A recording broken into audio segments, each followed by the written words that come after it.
Hi, Mitchell Levy, global credibility expert, and I am so happy and so excited about the series focused on leaders living their values. And I've got a super cool human for you to get introduced to and see and learn from today.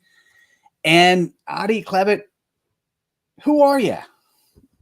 Well, I am, let's put it like that. I'm a person that loves to bring order into things. Hmm. Tell me a little bit more. Sure. So, you know, we were talking before, companies that are attracted to us, to my company, to what I do, are fast growing companies lacking consistency. Hmm. And what I gravitate towards is putting order and putting consistency. And we do that by creating processes and procedures for those companies. But that's how we do it. But the whole thing, like when you ask me who I am, this is who I am. But tell me who you really are. Like, tell me more about you. I have, in terms of personal, in terms of business, guide me a little bit more on that one. Yes and yes. Let's do the personal one first. Who are you? So I am have a lot of hats, many hats in life, right? I'm an industrial engineer, I'm a business owner, I'm a mother, I'm a wife. My husband and I have been married now for 25 years. I have a 23-year-old son. I have great employees. I have great friends. I'm a friend. I am Hmm. somebody who loves to work out, and I'm all about health food and living healthy. I am uh, I now live in Portland, Oregon, so or I guess I'm a adopted Oregonian. I I love the Pacific Northwest. I love hiking. I like going places. Um, I love being with my friends. I like serving my community. I like volunteering. I like helping. I think that defines who I am. Hmm. What's your 23-year-old doing these days? He's doing a lot of things. He's a entrepreneur by himself. He's doing many things to help different areas. Okay, so now tell me about you. The business you. Like what gets you super jazzed about doing what you do? I love helping people. I mean, I think that is the main thing that drives me and motivates me is helping. And I really believe that we are only as valuable as we can help others, and obviously help ourselves, help others, help the environment, help different things. And that is a driven force for me, is help.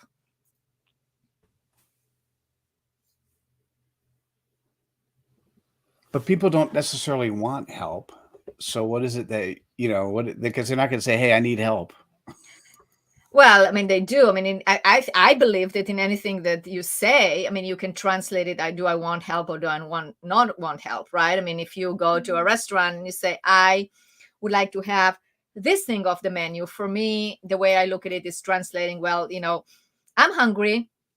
I need you. Let's say you are the waiter. I need help from you to bring me food so I'm not hungry anymore, right? So you can take a look at it in terms of that. So, whether they're asking for the help or not asking for the help is a whole different thing. I mean, some people, yeah, don't want to get help, but those people that do want to get help, then we help them.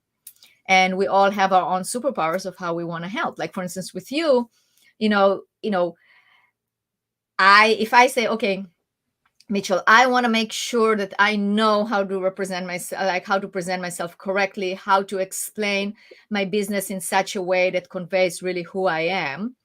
Then go, okay, well, here's what you can do, this, and this, right? So I didn't go, okay, Mitchell, help me. But in my words, I did express something that is there is a need and I'm receptive. So for me, that means help. Hmm.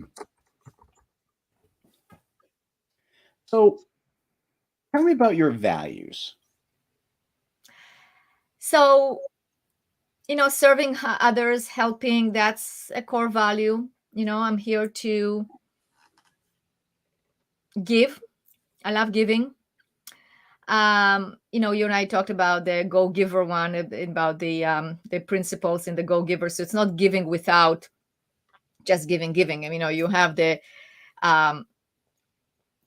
you also have to be able to accept, right, and receive, so there can be an interaction. Uh, Another value is definitely lifelong learning. I love learning. I love studying. I love exploring. I like getting new ideas, figure out new ideas, observing what other people do, learning from others. Like you and I recorded a podcast together on my podcast, and I learned a lot. There is always things that you can learn. That is definitely a value. Another one is driven. I like people that are driven. I'm driven. I want people that have a drive, that have a goal, that want to achieve something. Uh, Professionalism and competence is definitely a core value as well. Intelligent communicator. Intelligent communicators, communication. That's, for me, it's a core value. I learned that from Donald Miller. He uses those words, and from the Story Brand. But it resonated with me because I think when you're communicating, you have to communicate in an intelligent way. You have to know how to communicate, but not just how to communicate. It's also the content and the intention that you're putting in your communication is very important.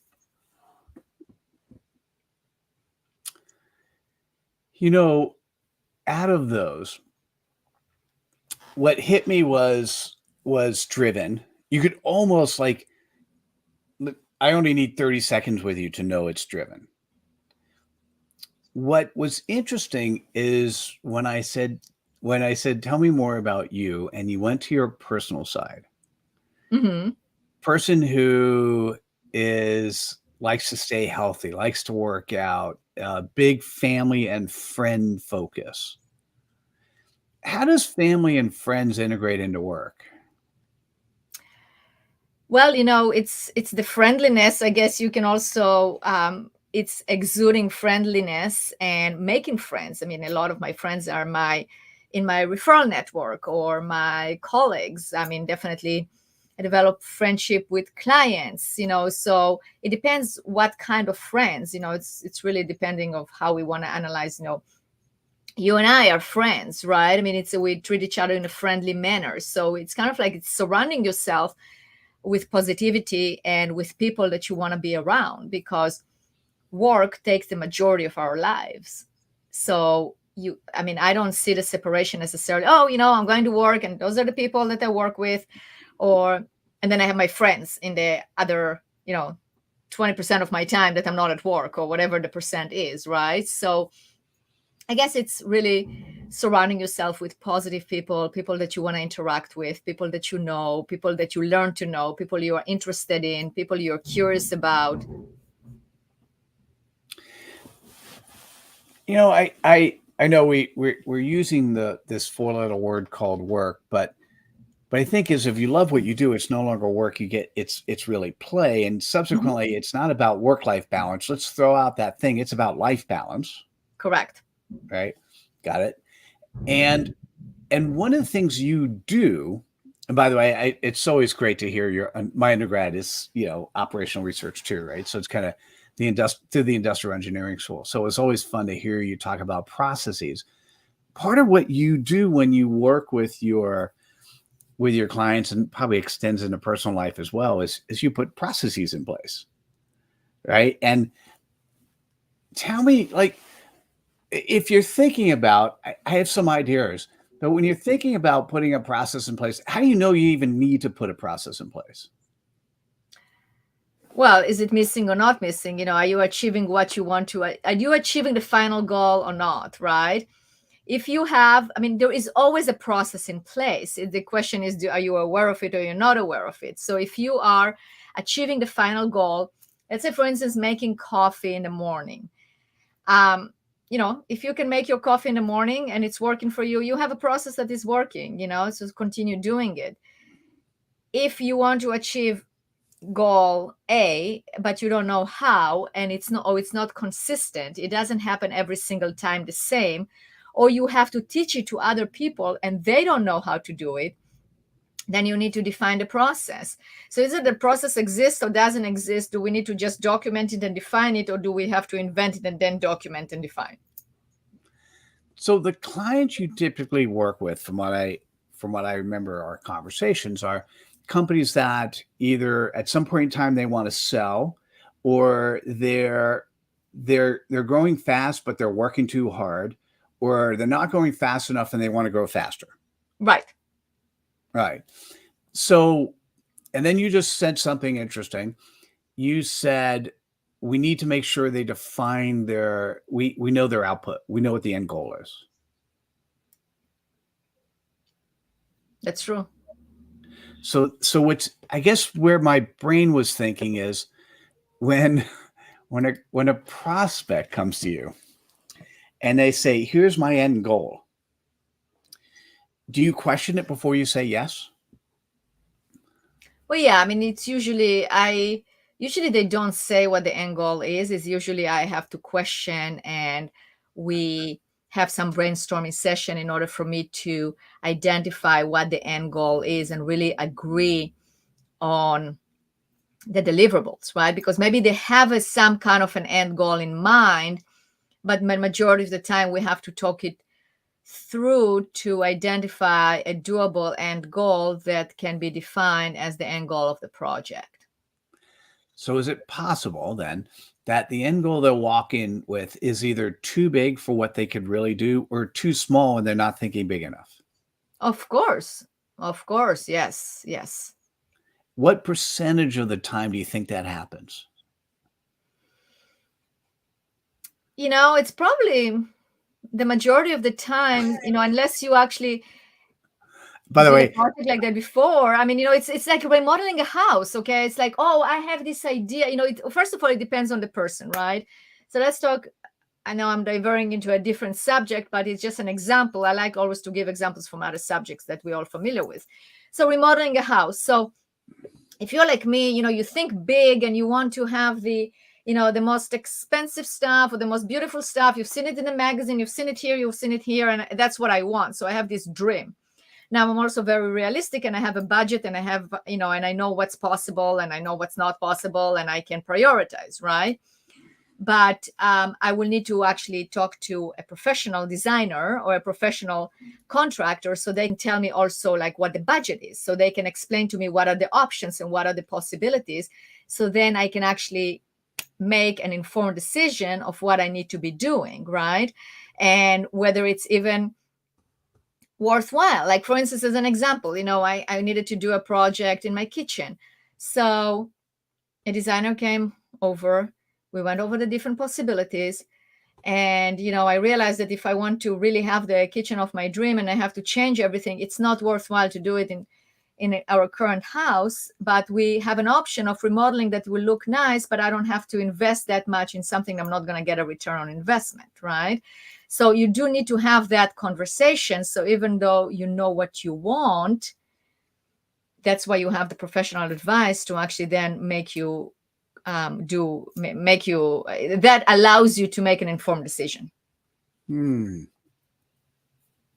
What got you here? Like, why is this you? Well, I will ask you, Mitchell, what do you think? I don't know. It's kind of like, this is who I am, it's definitely self-development, learning, having mentors, having people around me that I trust, that I like, that, it's my clients, my colleagues, my friends, my family, it's a lifelong learning, it's a journey. It's an adventure and a journey. And that's how I got here. Yeah, it's just so interesting to me when somebody, like when I recommend someone to you, right? I may know that they're going to ask you something that's either overly unrealistic or not big enough. What I like, if I'm recommending somebody to you, is that you're not going to just say yes. Like, they're going to say, "Hey, I want to do this." And you go, and you go for it. You're going to actually unravel what they really need and want, and Mhm. then tell them what it's going to take to get there. And Right. sometimes it's not easy. That is, to me, what I would consider that very credible. I consider that somebody living their values, because you know what your values are and you know what you can accomplish, and you won't take a job just because somebody has money. Never.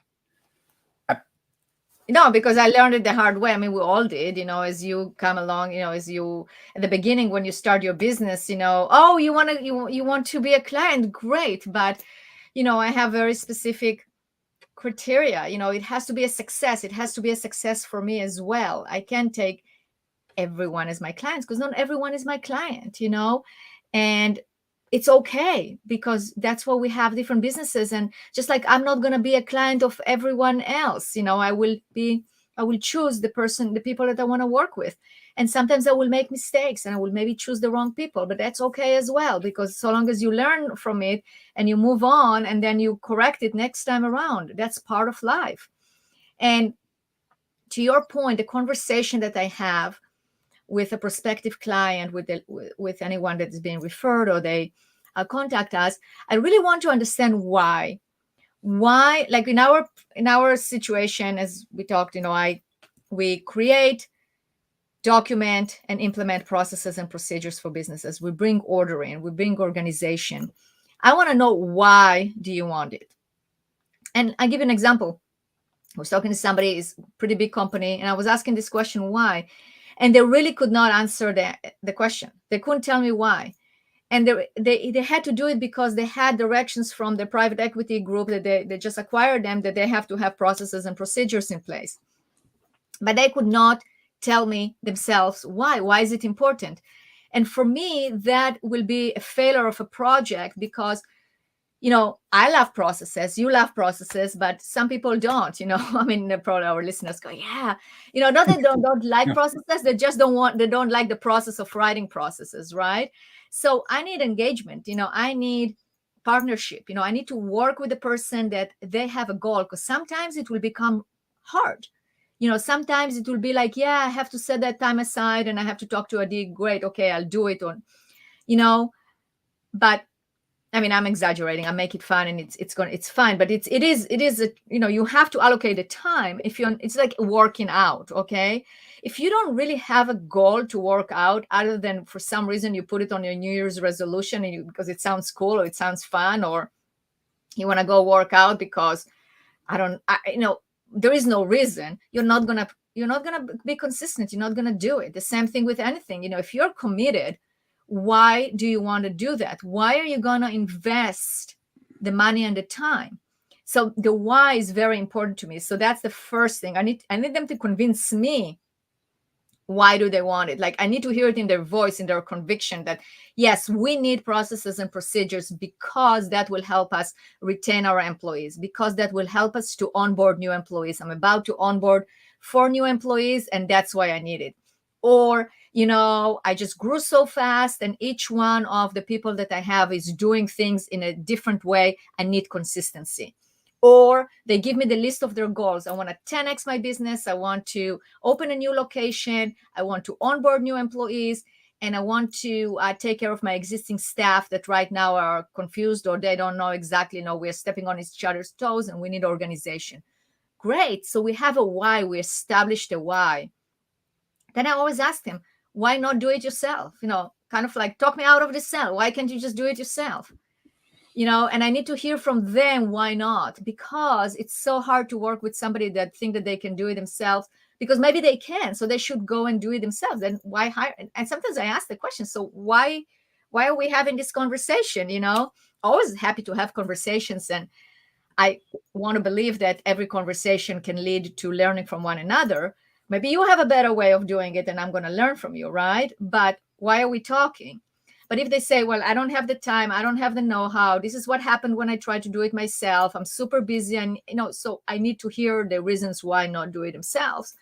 And then always ask, okay, so what's the return on investment? If we actually give you this set of playbooks or well-documented processes and procedures, what's going to be your return on investment? And not necessarily money-wise. I mean, yeah, you can tell me, I can say that this will increase my profits by that much. But no, what is it? Like, what is there for you? Like, for instance, one person told me, I will be able to now go have dinner with my family 3 times a week because I'm going to be more organized. Good. I'm going to be able to Ooh. take a 2 week vacation. Great. I'm going to be able to, my staff will not have to be so stressed out.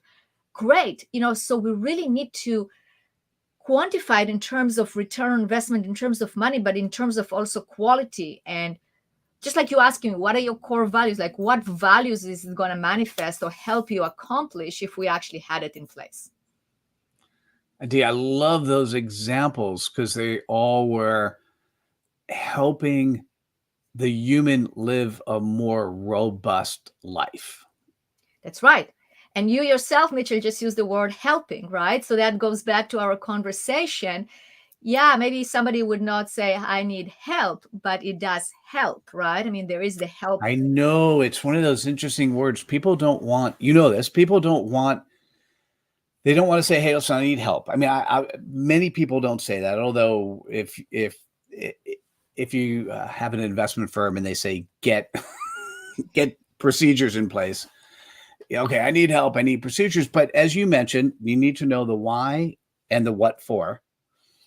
You need to actually have somebody who's going to document and put the procedure in place. And then most importantly, you need the company to actually utilize. Mm-hmm. You need to live by it. It's an operating system.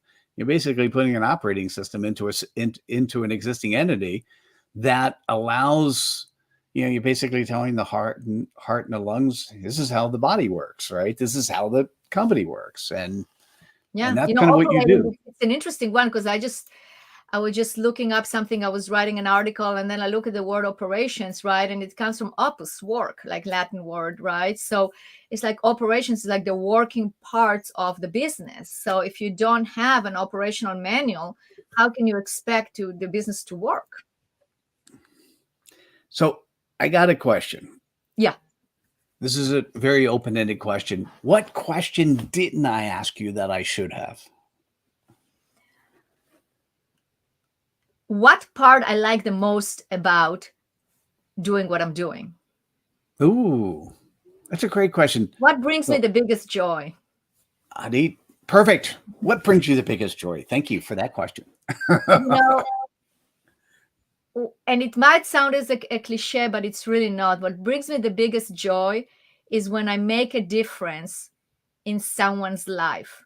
And if I make a difference in an entrepreneur's life, then that difference is being multiplied because the difference that I made in my client's life then multiplies into their employees and the people that they are responsible for. And if they can create more jobs, if they can hire more or create a better environment, we're really creating an effect. And I think that each and every one of us should not underestimate the effects that we can create. So that brings me joy. Another thing that brings me tremendous joy is when I can connect people, the right people, with each other. It's kind of like the business matchmaking. I love that when I identify opportunities. Is, let's say, for instance, I know someone that will totally benefit from meeting you, Mitchell, and I will connect you to. And that connection leads to something like to business for you helping them. Then in turn, you refer somebody to them, they refer somebody to you, that somebody refers somebody to another. That is how we actually create the economy. This is what gets us going as a society.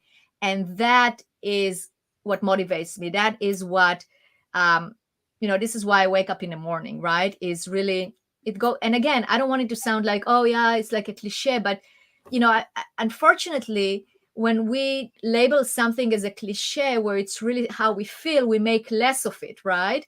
Because why is it a cliche? Because it's being used when people repeat it but don't live by it, then we lose the credibility, right? It's like with core values. Yeah, integrity. I mean, of course, what company can survive without integrity? So people throw it out there, but I think it's the actions that really manifest your core values. It's funny because when you said those words, I so felt your energy, and knowing you, I so feel your promise to yourself in terms of delivering value to others. I didn't think about it as a cliche at all. That's interesting to me. Yeah, but that's true. It depends the authenticity that comes with it, right? And that's what one of the things is, like, you want to surround yourself. I mean, I want to surround myself with authentic people that really do what they said are going to be what they do, or they do what they say they live by. And by the way, speaking of recommending people, we need to do a shout out to Ken Cook and David Yeah, Baer for introducing us, so we get a chance to play together. And absolutely. Yes. I mean, and Ken and David are definitely an example of that. I mean, an example of connecting people with each other that really have to be connected. I mean, I've known Ken for years, and then I met David also a few years ago through Ken, not a connection. And Ken has been amazing at connecting me to amazing people, and so is David. So thank you, both of you. yeah. All right. So if you're listening or you're watching and you're thinking to yourself, not myself, yourself, this is interesting. Do I need process? Do I need procedure? Do I want to do it myself? Do I need somebody else to do it for me? Am I even thinking about the right processes to focus on the why and the what and the how? Reaching out to ID makes a whole lot of sense. How best can people reach out to you? The best way is to go through my website, which is bizsuccesscg.com, or they can also reach out through LinkedIn. So it's Adi, ADI, and last name is Klevit, KLE, V as in Victor, IT. So Adi Klevit. Look me up in LinkedIn. I'm sure I'm the only Adi Klevit on LinkedIn. Oh, I should check that, but I think that might be true. Yeah. It is always an honor to spend time and energy with you, and thanks for coming on and sharing the it is easy to see the values you live by. For those who are empaths into it, it's easy to feel those values you live by, and I appreciate you sharing with everyone today. Thanks so much. Thank you, Mitchell. The same goes with you. You definitely can feel your values and that you live by them. So thank you for having me on. Oh, you're welcome. Hey, and we'll see you guys. Oh, I should remind you, listen, this is a great episode for so many different people. It's time to spread some cred dust. So that means clicking the like button, sharing with your friends, and then we'll see you at the next episode of Leaders Living Their Values. Take care. Bye now.